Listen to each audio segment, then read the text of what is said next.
All right.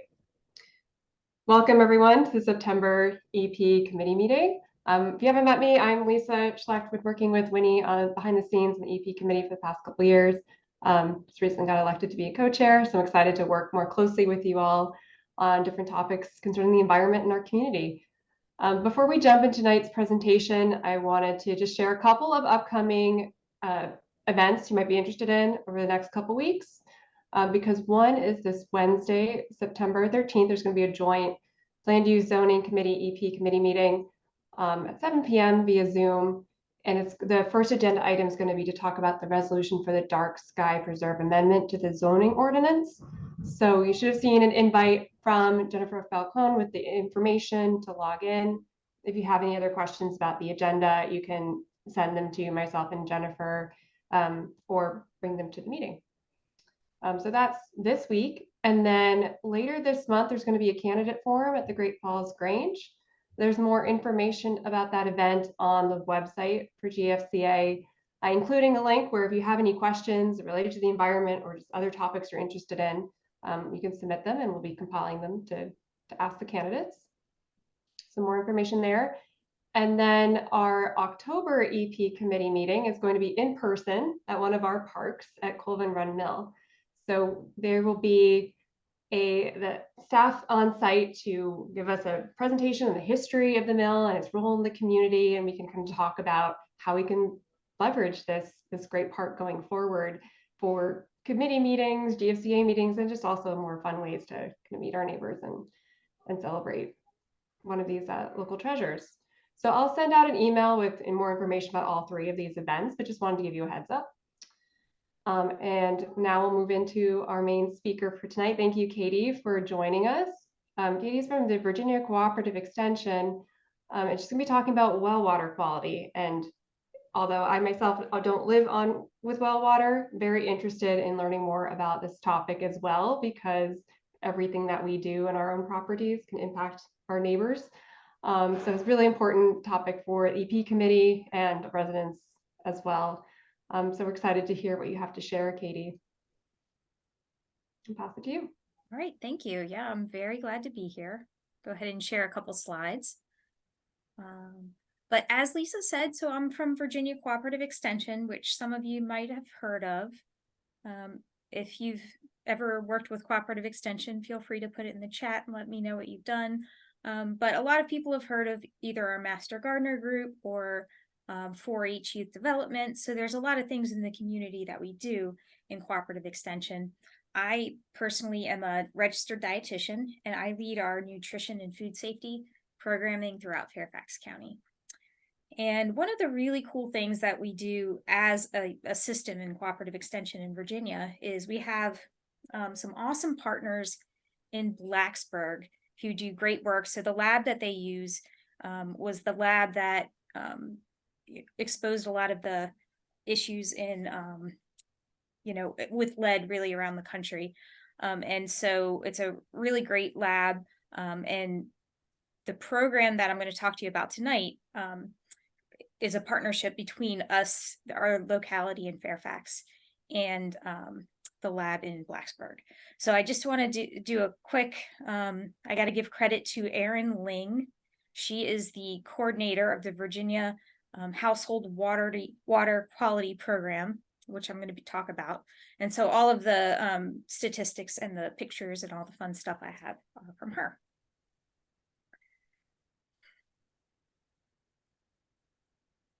All right. And this is just kind of orienting you for Virginia Cooperative Extension so you can kind of get a sense of what this group is. This is kind of a messy map of Virginia, but you'll see that there's a little blue star here in Blacksburg. That is sort of our main hub. And so that's where a lot of our specialists are, including the lab that does this water quality program for wells. There's also our other land-grant university partners, Virginia State University over here in Petersburg. But the program that I'm going to talk to you about, the one that we have coming up on September 20th, this is basically, so we're up here in Fairfax.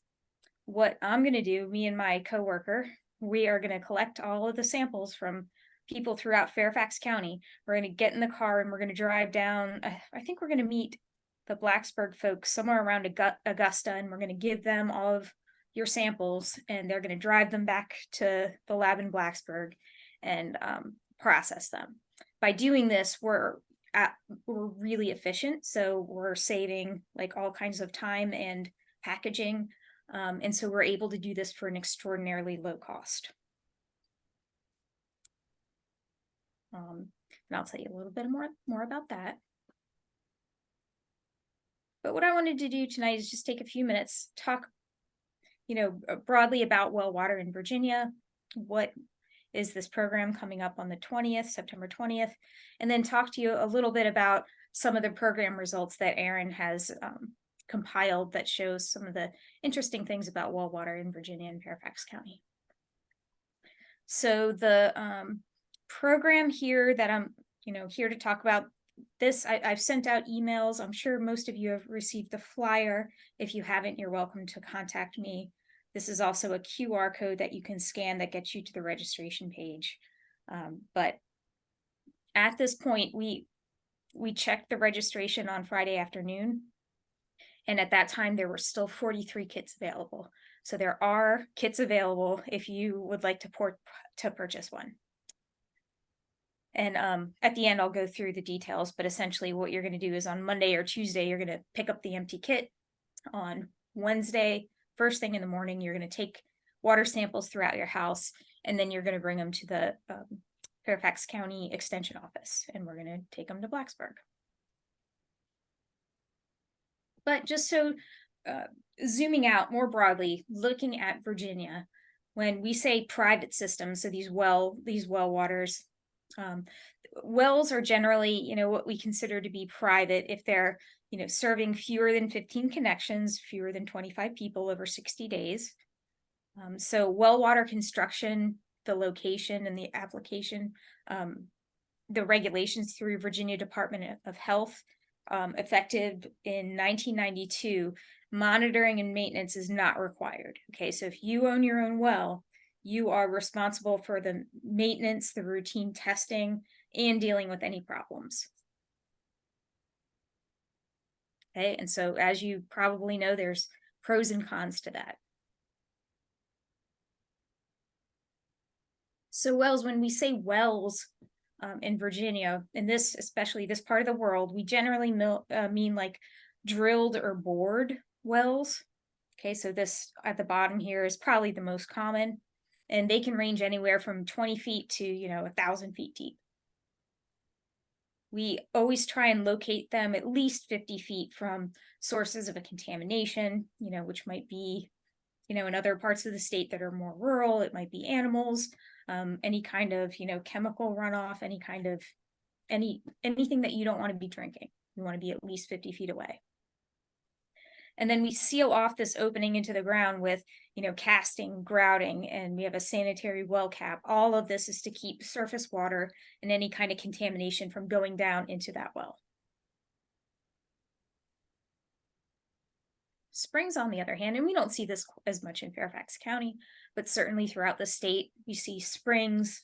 This is going to be, you think about groundwater, cutting through the earth anywhere that that earth is cut off, like the side of a hill, the bottom of a valley, other kind of excavated areas that groundwater pours out of, that's considered a spring.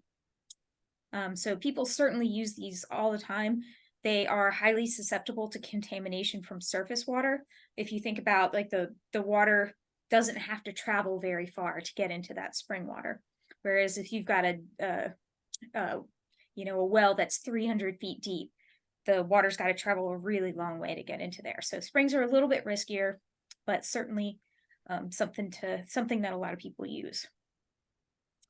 Cisterns, that's something I just think of them as like a huge rain barrel.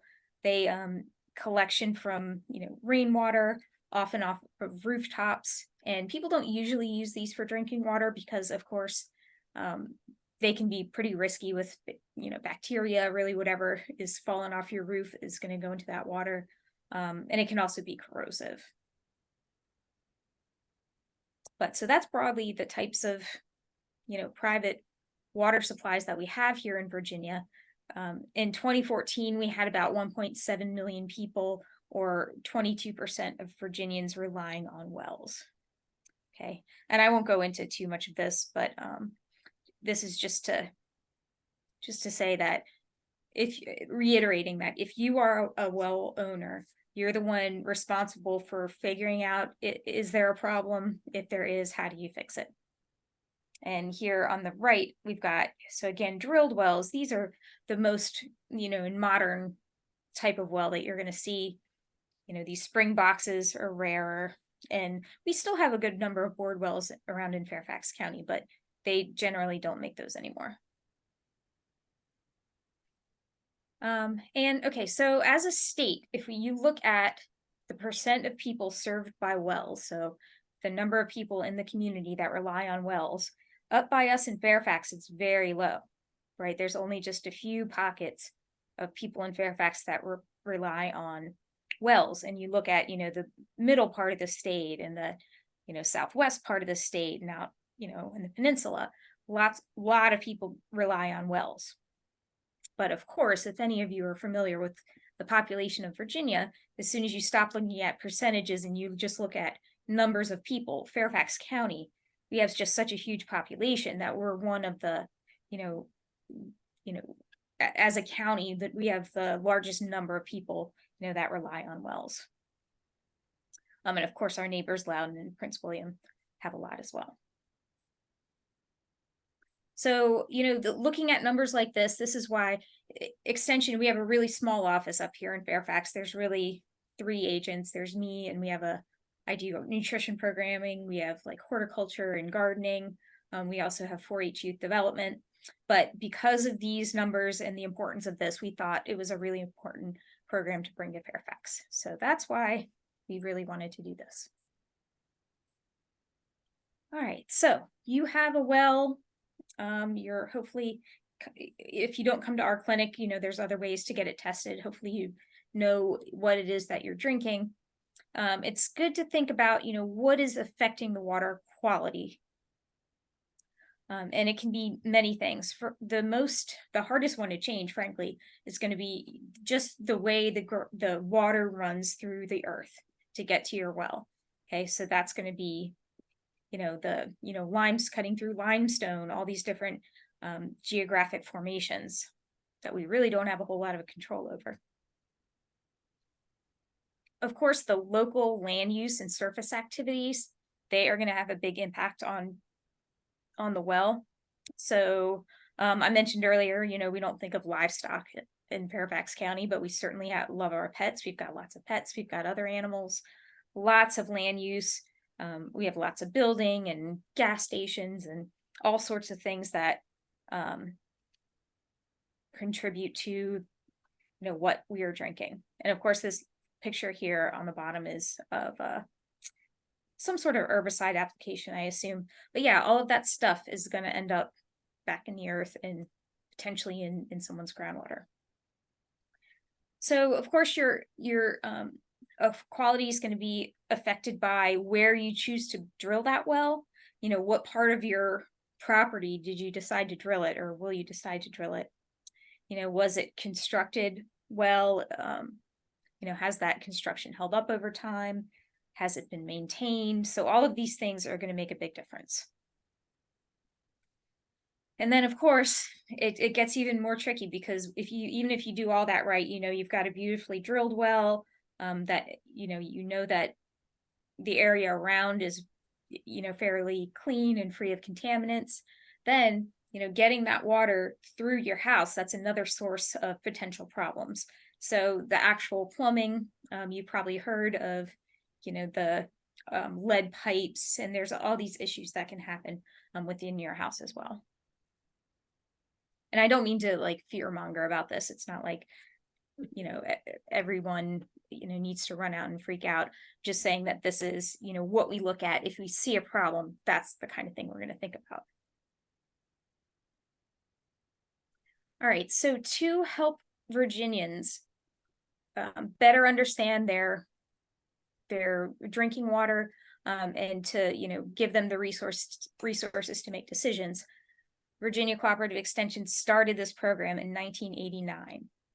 And the program is county-based. So again, we've got our team of experts in Blacksburg, and it really takes people like me and my colleagues in Fairfax to say that we want this program. And so we go through training, and we deliver this program in our counties. I think last year we did it in 90 counties, Virginia, which is pretty impressive. So again, we get those samples to the Virginia Tech Biological Systems and Engineering Lab, and they test for 14 parameters, which I'll tell you about. And we have, to date, 40,000 wells and springs have been analyzed across all of Virginia counties. So more specifically, so what we do with the program is we have what we call our kickoff phase.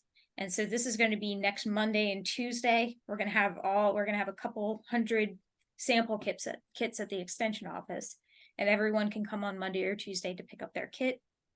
On Wednesday morning, the homeowners collect their samples, and we analyze those samples at the Virginia Tech lab. And then they say it usually takes 5 to 6 weeks, but at that point, you're going to get an email with your test results. And then that point, we'll also touch base with you. If you have questions about what your results said or what to do about it, we can point you in the right direction.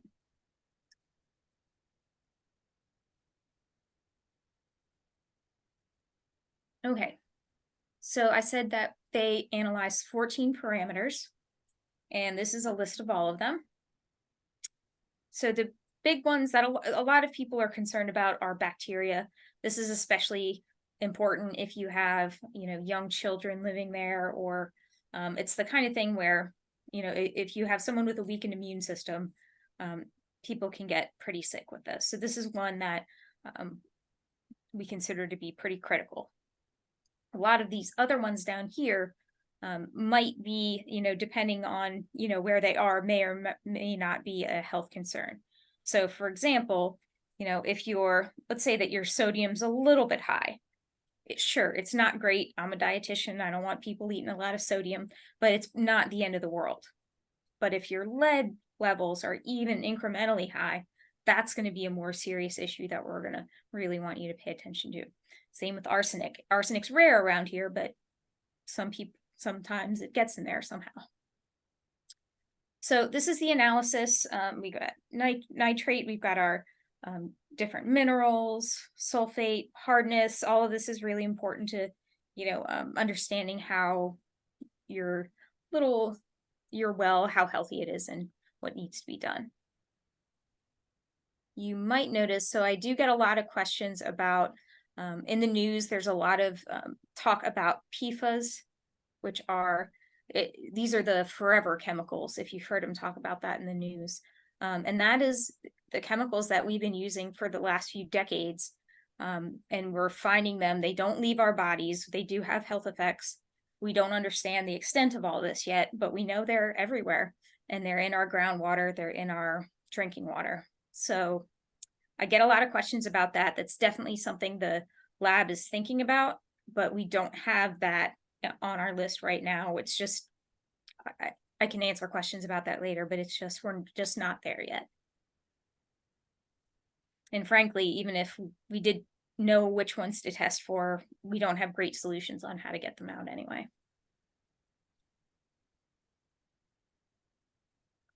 Now, this part, I think this is a pretty interesting part of the test, and critical if you decide to do our program and collect your samples. This is going to be a critical step here.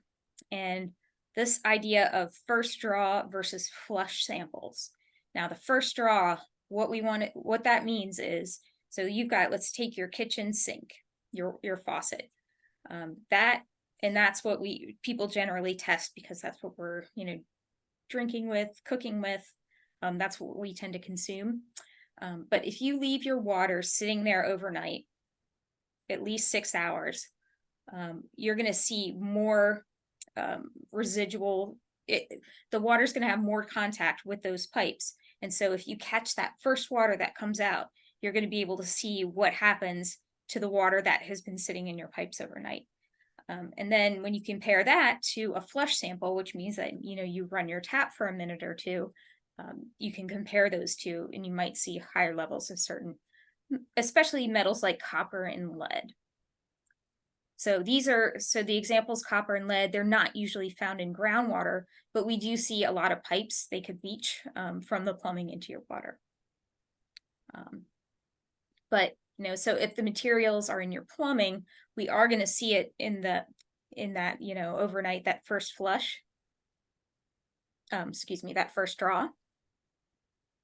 But the nice thing about comparing it is, like, if you find that you've got lead in your first draw, of course that's not a good thing and you want to look at it.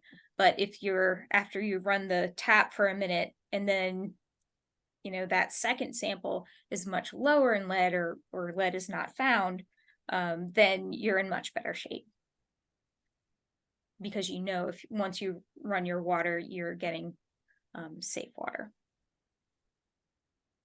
So in the context of this testing situation that we have, we're going to give you a couple of little bottles, and one of the sample bottles is going to be labeled first, and it's got a big X on top. And so we're collecting the first drops of water that have sat there overnight that come out of your faucet. So in order for our test to really pick up that difference between the first draw versus the flush, we say, after about 10 p.m. at night, try not to use any water in the house, right? If you need to use the bathroom, you can just use the toilet and hopefully not flush it. But use some hand sanitizer, just go to bed. And when you get up in the morning, the first thing you want to do before you wash your hands or do anything like that, you want to collect this first draw sample. Okay, and so we're aiming for 6 hours, but you do the best that you can.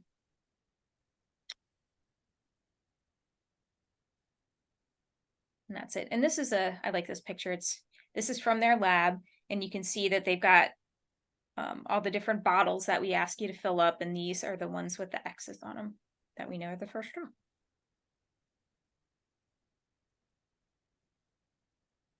So that's kind of just the overview of the program. I have a couple of, depending on what you all want to hear, I've got some frequently asked questions. I've got some information on, let me do this. Well, think about if you have any questions, you can either unmute or put it in the chat.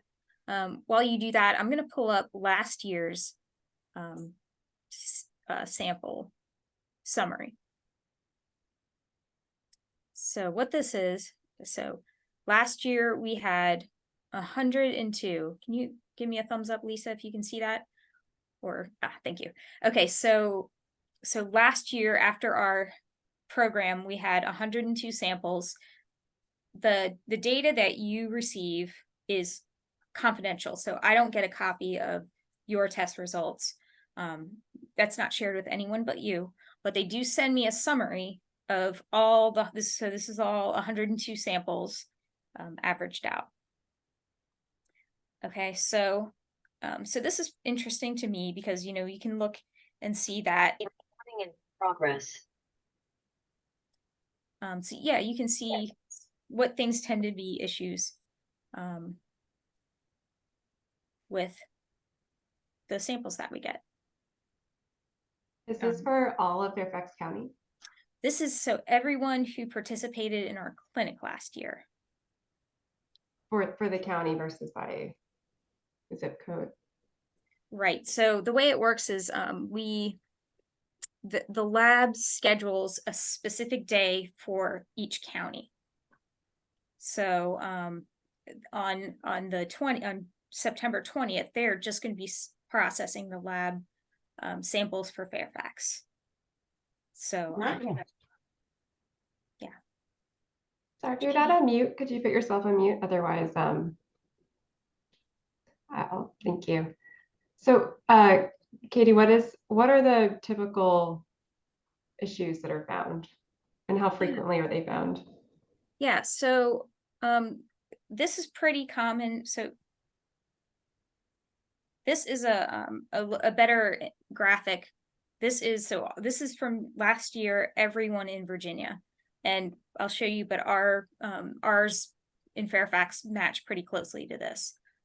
But so this is a nice little visual here. So on the bottom here, we've got our contaminants, and then this is the percentage of samples that were above the threshold that we want it to be. Okay, and so some of the big ones are total coliform bacteria. This means that bacteria is getting into the well. Not all coliform bacteria is harmful. So once we know that there's bacteria in there, we do further tests to figure out what kind of bacteria. And at that point, we find that, just a little under 10% of them had that dangerous E. coli bacteria. Okay, so the E. coli bacteria, the lead, and the copper, even though these are pretty low, these are the ones that we, are especially concerned about. Again, if there's any lead in your water, that's a huge concern. So if you were to, if you look at our lead, so this is the lead in Fairfax County last year. So if you see the first draw, remember, so this is the first water that's been sitting in the pipes overnight. 4.9% were over the threshold, but once people flushed out their taps, that went down to 1%. So it means that people that have, probably pretty serious problems to deal with, there were not many of them. So yeah, so coliform bacteria, again, about a third of people had some sort of bacteria in there, which is not a bad thing. It's a sign that we need to do further research to see if that bacteria is harmful. And that 33% is pretty consistent with the rest of the state. So that's it. And then, so at the end when you get your results, we do a interpretation piece to that. And that kind of talks about, things like when you're looking at your results, knowing like the pH of your water can be important. If your pH is too high or too low, it can, damage your appliances. It can, strip the lining of your pipes and cause lead to leach out, things like that. So it's just sort of helping people process all that and figuring out what they want to focus on. Did the reports give advice on what to do? Like, Yep. you need to filter, or? Yeah, well, we tend to not tell people specifically what they should do. But what we do is, so if something gets flagged as high, we'll explain to them, what that is and what that means and how serious it is. So for example, it might be, that something is high, but it's not harmful. It's just maybe You're not doing it. but for things that are harmful, we have fact sheets about, these are options, you need to, look at doing like for bacteria, shock chlorination, these kind of things, these next steps that you should look at. And then we are just an educational organization, so we don't do any of this work. So we would refer you to, your well professional of choice.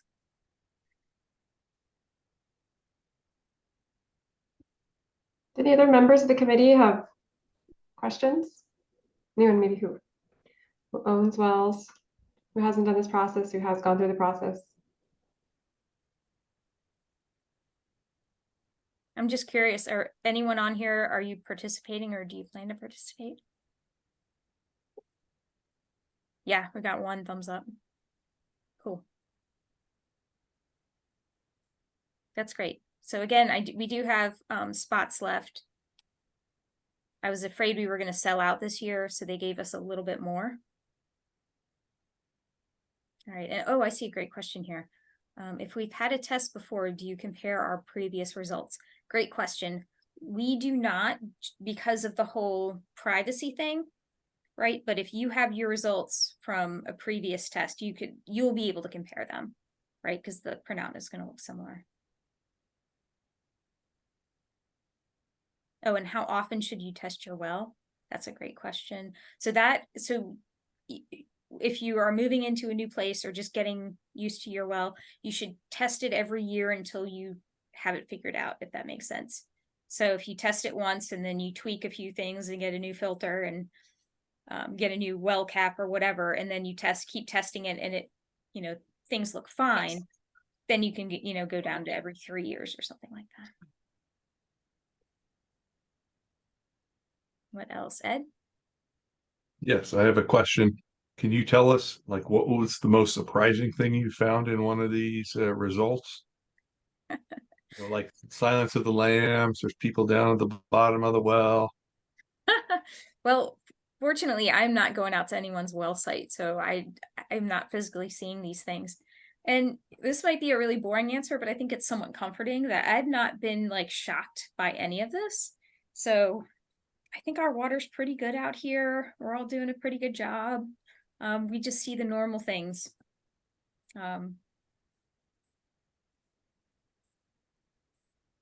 You just checked my credit cards and I haven't signed up. I thought I did, but I can't see evidence of it. So I'm going to sign up right now. Thank you. Okay.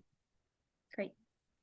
Yeah, and Katie, like given what you said were the highest contaminants in Fairfax County, it seems like, old pipes and bacteria, which I'm not sure what we can do about that. But are you seeing anything that's like preventable that as a community we could, because you mentioned early on, like some of the things like herbicides and other things you're doing on your lawn could impact water quality. Yeah, I mean, certainly reducing the amount of chemicals that you put on your lawn is a good thing. And we have resources in extension. My counterpart that I keep talking about, Adria, she has some great resources on how to use less pesticides. But so yeah, that's a great one. But really I would say the biggest thing is like people is to just clean out the area around it. A lot of people, I mean, they're not pretty. A well is not pretty. So people will like put shrubbery around there or other things to try and hide it. And a lot of time that's just sort of inviting contamination. Oh, I never would have thought of that. Do you have a fact sheet on that? Because that's something we could share in our newsletters, a quick tip to improve your water quality, potentially. Yeah, sure. Which one? Just about like keeping it clean, keeping your well clean? Yeah, just exactly things you can do in your property to help with water quality. Yep, I got one. I got a good one for you. Julie, did you have a question? I do. Can you hear me? Yes. Yes. Okay, great. So for people who spray herbicides, or sometimes people spray for mosquitoes, and or try to reduce weeds or whatever on their lawn, all that you're saying seeps down into a well and can contaminate the water.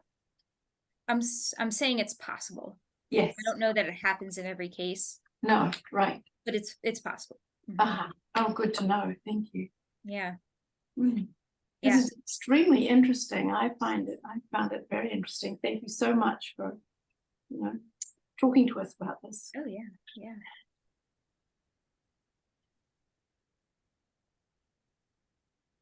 All right. Well, please speak up if you got more questions. I'm gonna just end with a few. We do get, so over the years when we've done this, we get our frequently asked questions. What people ask me every year without fail, multiple times. And I've already mentioned this, that we do not yet test for these forever chemicals, PFAS, but it's on our radar and everyone is thinking about it.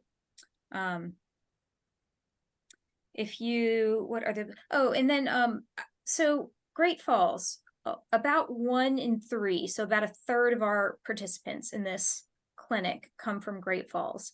And that is, I mean, I think that's a really significant number. If I had more staff, we would have a drop-off site in Great Falls, but the reality is it's me and one other person, and we just can't be in two places at once.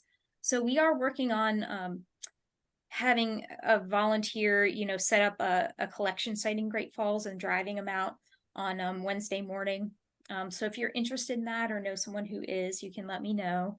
Otherwise, if you want to participate, I encourage you to carpool with your neighbors. Your neighbor can take, everyone on the block. They can take all of their samples and bring them to me. We encourage carpooling and making this as easy as possible. Yeah, that's great, Katie. I think the EP committee and GFCA, we can help promote a drop-off site in Great Falls, and I don't know, I'd have to ask, Jennifer, if we could use the Grange as a good site, or a good central location to point people to, or the library. Yeah, and it would just be, it's Wednesday morning. It would just be for like an hour or two, so.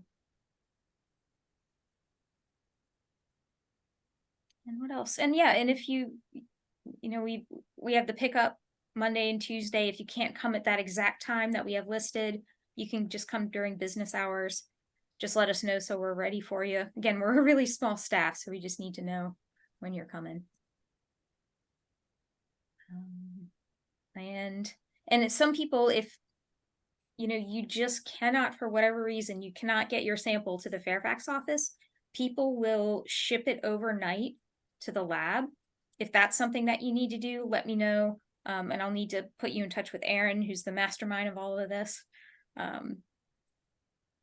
Yeah, that can work. Overnight shipping is not cheap, but it's the cost of this well lab is, this drinking water clinic is $65. And if you know what overnight shipping costs, it's probably close to that. So just trying to save some money.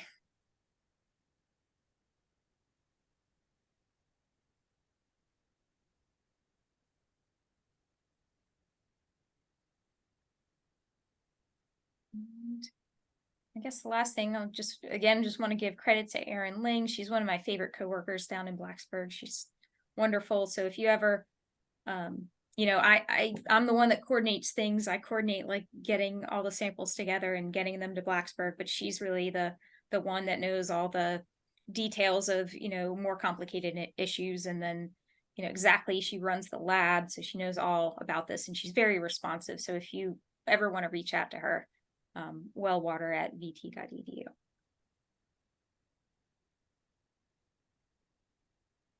Excuse me, just one last question. Do you suppose that animal manure, could be an issue or a concern or a problem if you've got animal manure and it could go from cows to horses to whatever, and so would that sort of contaminate, do you think? 100%. Yep. Mm-hmm. Yes. Yep. And so if you're on a farm with like livestock, you've got to be very careful about where your well is relative to where your animals are and where that runoff is.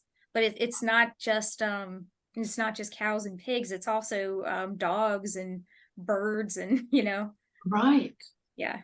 Oh, that's so interesting. Yes. Great. It really is. Wow. Yeah. Mm-hmm.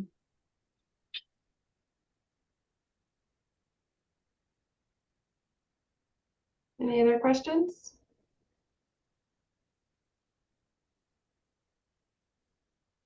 The question is, does Virginia Tech share the information with other government state agencies? So we don't share individual information with anybody. So if you participate in the clinic, nobody's going to see the results except for you. I won't see them. And the lab is not going to share them individually. They will, let me just show you real quick again. They're going to send me something like this that shows like all of the samples together. So I'm not going to be able to pick yours out. And this is what we share with other state agencies. So we send this out to General Assembly, our funders in Virginia. One of the reasons that we're able to, if you were to get a private lab to do this, I've heard it's costs $400 or something. The reason we're able to do this for $65 is because we do get funding from the General Assembly, from our localities. So we need to show that this program, that we're doing something with the money. So we do need to communicate that to them. But we do it in ways like this, not in a way that is going to show your personal information or what's going on in your well. Does that answer your question?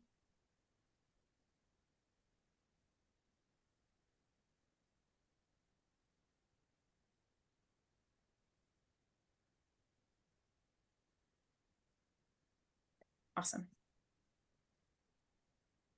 I think it's a great question. We take that very seriously. Yes, I do have a question. I joined late, I apologize, but how often should you have your water tested? I'm sure you probably addressed that.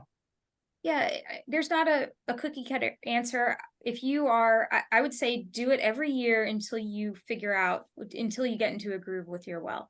So if you've just moved in or you just have a new treatment system, or, you know, a neighbor just built a house next door and your water tastes different, you know, test until things have settled down. If once you're getting, you know, good results every year, then, you know, you can go to every 3 years. And then you just want to retest if something, Right. if you notice something different. Thank you for that. Yeah.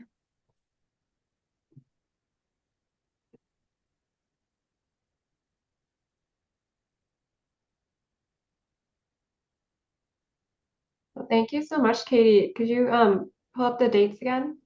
Absolutely. And I know this was in the email and it was in the newsletter. We'll keep letting people know. I know it's always helpful for me, at least, to have multiple reminders. Oh, I totally hear you. Oh, what's not very important date that's not on here, or no, it is on here. So Thursday is the last day that you can register. Okay, so we've got to have that closed by Thursday so that we can, yeah. And register means going to that website and. And so this takes you to the Virginia Tech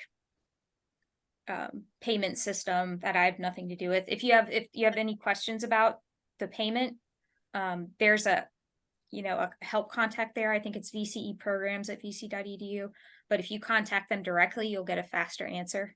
I don't know anything about that site. But yeah, so register by Thursday, and then early next week, Monday or Tuesday, you're going to pick up your sample kit on Monday night from 4 to 7 and Tuesday morning from 7 to 10. We're going to be right outside, or right in the front door of the Panino office building. So you can just pull up, jump out and grab it. And then the drop off is going to be in the same spot. We're going to be right in the lobby of the Panino building. So you can just hop out, hand it to me, and be off. Yes, I do.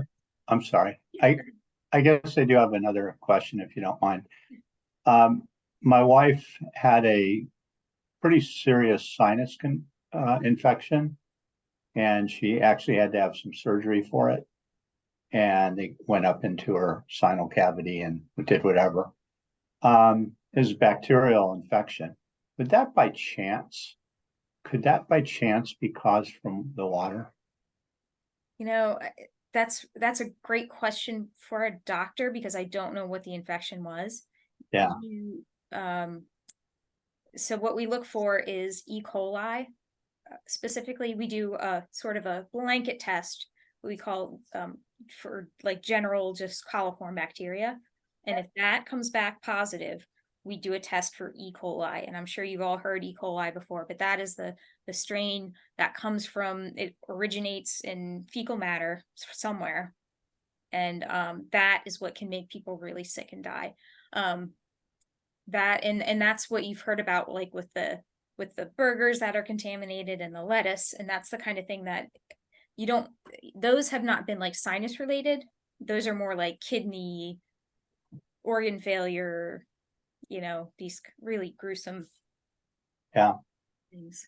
She does a rinse, so she uses the water, for that rinse, obviously. And we were just, it just occurred to us, could that have been a source of this? So, I know. anyway, That's a good question. And honestly, I think it's a good question to bring up with one of our healthcare providers, because I believe with those sinus rinses, it is good to use. A lot of people just have a bottle of distilled water that they use for that, because well water in E. coli is not a big thing, but if there's any other types of, there's been some weird things that happen just even from tap water, like, chemically treated tap water. So I think a lot of healthcare professionals recommend like using bottled water, or using boiled water for nasal rinses. thanks. I'm sorry to hear that. Yeah, That's she's really getting over it. scary. Yeah. Thank you. The last thing, and this always seems to be an issue. This is highlighted that the drop off is from 6 to 9:30 a.m. only. And that's because we've got to leave at 9:30 to drive down and meet the crew in Blacksburg. And so without fail, I always get people saying, well, I've got to drop off my sister and I can't be there till 9:45. And I'm not trying to be stubborn or, grumpy. It's just, we just have to leave at 9:30. If not, we're putting all the samples at risk if we're not, getting them there fast enough. So that's not something we can be flexible about, unfortunately. But again, there is the option to ship it overnight if that window is just impossible for you. And is that where you're considering having a drop-off point in Great Falls on that Wednesday, September 20th, potentially? Yeah, and we can talk, we can figure it out, but Yeah. what I was envisioning is if someone could be at a library or one of those spaces that you mentioned Mhm. from 6 to 8:30 or 8 or whatever, and then that one person just drives to the office. Yeah. Yeah, I'm happy to coordinate with you, Katie, Okay, offline, and we'll let everybody here know yeah, if thanks. that's an alternative option, because then getting to Fairfax can be difficult during rush hour sometimes. Yeah, I know. It's no fun. Great. So we'll follow up about that, and then any other fact sheets that you have for just general homeowners, and whether you have a well or not, and what can you do to help improve water quality for others. We can share that out as well. And we have posted the dates. We'll share that again, and hopefully we can get our numbers up. I was kind of surprised to see only 40,000 out of everyone with the well went through the program. But no, I'll help you get the word out. Thank you. I appreciate that. Yeah. I think a lot of people just don't think about it. We're busy. We have a lot going on, and at least I am. I don't know. Yeah, for sure. So crucial. Well, thank you everyone for dialing in. Thank you, Katie, again for sharing this really important information, and for all of the great insights and the work that you're doing, bringing this program to our county. We really appreciate it. So yep, thank you all. Have a great night. As I said, again, I'll send out the list of the upcoming meetings that you might want to dial into this week and then coming up in the next couple of weeks. Everyone, have a great evening. Bye. Thank See you you so later. much. So interesting. Thank you. Thank you. Uh-huh.